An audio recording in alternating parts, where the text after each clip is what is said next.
Un saluto a tutti e benvenuti in questo nuovo video. Oggi, come potete già vedere, andremo a provare una tenda della Naturhike, la Vic 2 per 2 persone, ultralight. Intanto vediamo subito il peso di questa tenda ultralight.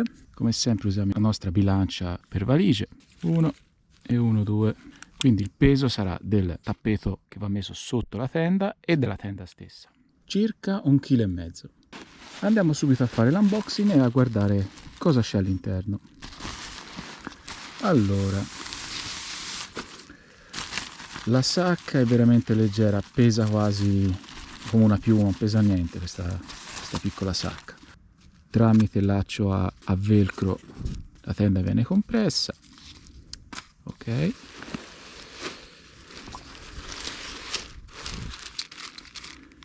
Qua ci sono i picchetti,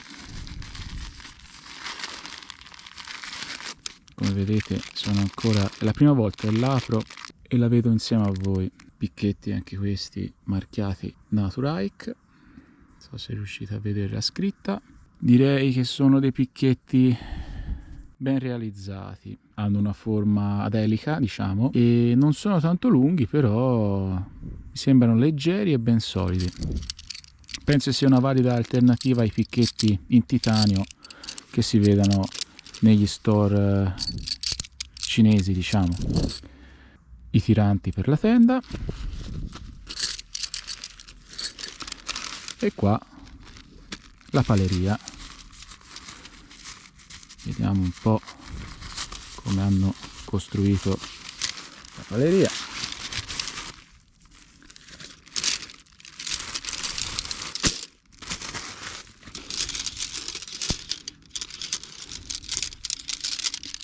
Anche questa mi sembra costruita molto bene, con delle rifiniture ottime.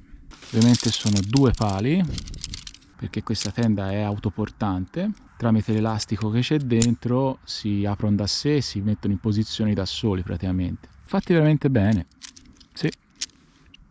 E questa è la tenda vera e propria. A video, come sempre, faccio passare alcune caratteristiche principali dei materiali.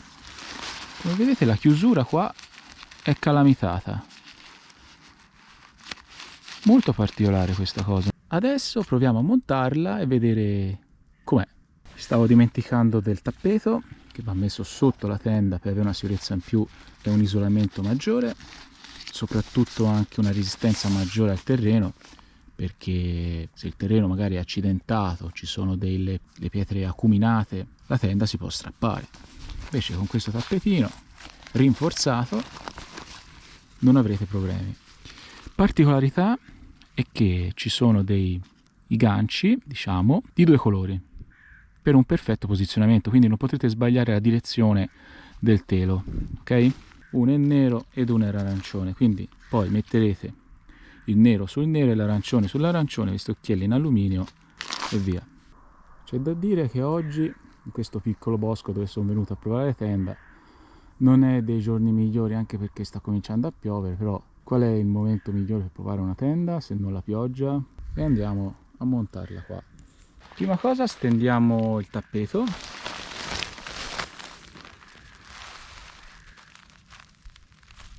Posizioniamoci la tenda sopra, tenendo conto degli occhielli e del loro colore, quindi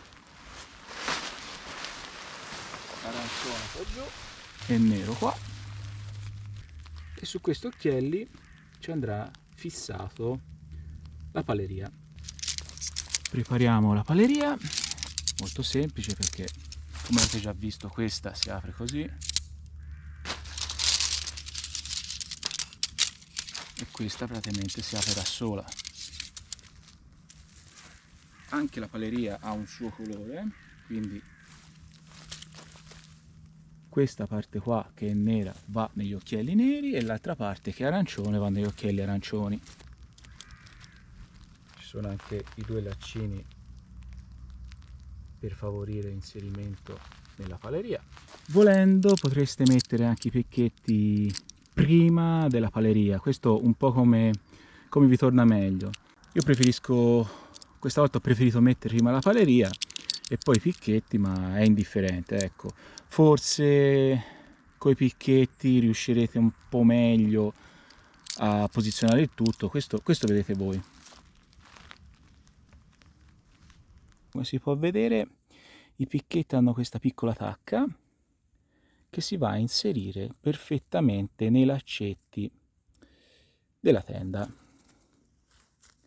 raccomando, inseriteli bene.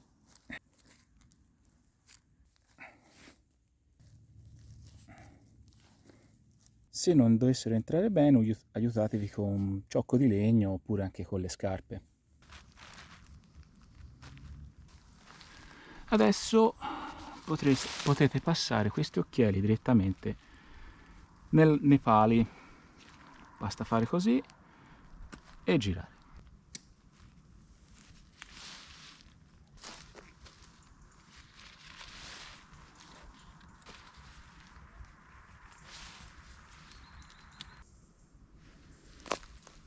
Ovviamente qua potete mettere altri picchetti, c'è anche il tensionatore già predisposto.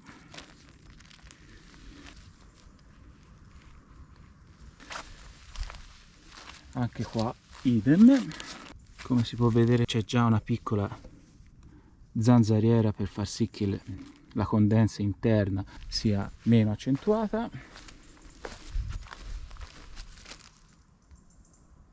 Anche qua, volendo, queste sono predisposizioni per i tiranti per far sì che la tenda sia più fissata al suolo possibile. Come vedete è autoportante. Come si può vedere questa tenda è dotata di alcune prese d'aria per far sì che la condensa, come dicevo prima, non si formi all'interno. Ovviamente questa è una tenda monotelo, quindi un po' di tenda si formerà per forza in ogni caso, però tramite queste finestre che si possono anche chiudere, dipende un po' dalla stagione, facilmente con il velcro l'aprite ed è fatto. Ha due porte di entrata. Il lembo di tenda che copre la zip è calamitato, vedete, e si apre facilmente così. Da quest'altra parte c'è anche il gancetto per fermare il lembo di tenda che volete ripiegare. Compresa nella struttura della tenda c'è la zanzariera con la zip. Altre prese d'aria sono qua, anche qui altre prese d'aria, sempre picchettando bene la struttura si aprono.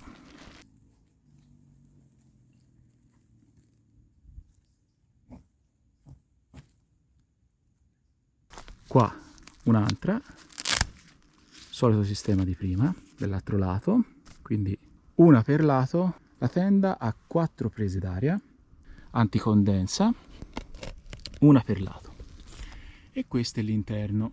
Come vedete è molto spazioso, ci si sta comodamente in due, ognuno avrà la propria veranda, che è questa qua, per riporre zaini, scarponi, tutto ciò che in tenda non volete fare entrare. Vedete laggiù la presa d'aria anticondensa, idem qua presente il tipico gancetto per la lanterna interna, sacca porta oggetti, una per lato, una e due, dove potete mettere un cellulare, una torcia, quello che vi serve durante la notte.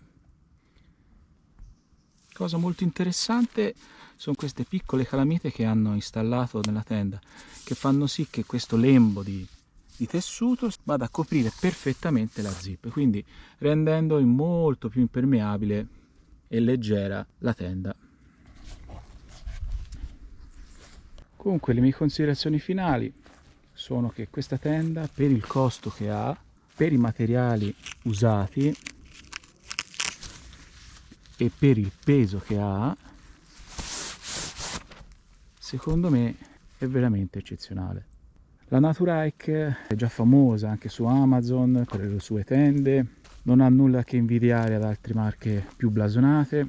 Ovviamente se comprate una tenda ultra leggera, ultra light, di marche magari più famose, anche americane, costa come minimo il doppio, se non il triplo, dipende un po' che materiali vengono usati e che specifiche hanno. Comunque, per un trekking ultralight di più giorni, magari in climi un po' più miti, magari in inverno io consiglierei un altro tipo di tenda, oppure per altitudini molto elevate, anche lì altre tipologie di tenda, magari una 4 stagioni col doppio telo. Però diciamo, per l'idea che ho io di utilizzare questa tenda sulla via degli dei, mi sembra veramente un ottimo compromesso.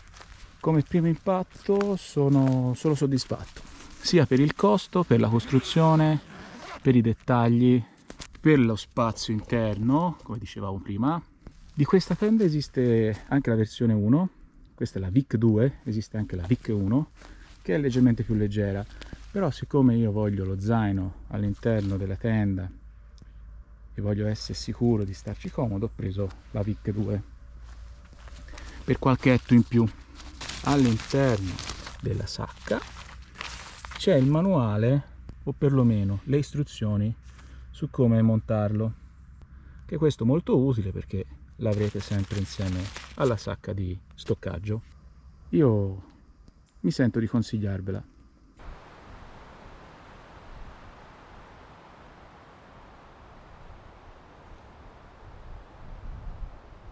Se il video vi è piaciuto lasciate un like e un commento e iscrivetevi al canale e noi ci vediamo al prossimo video. Un saluto a tutti!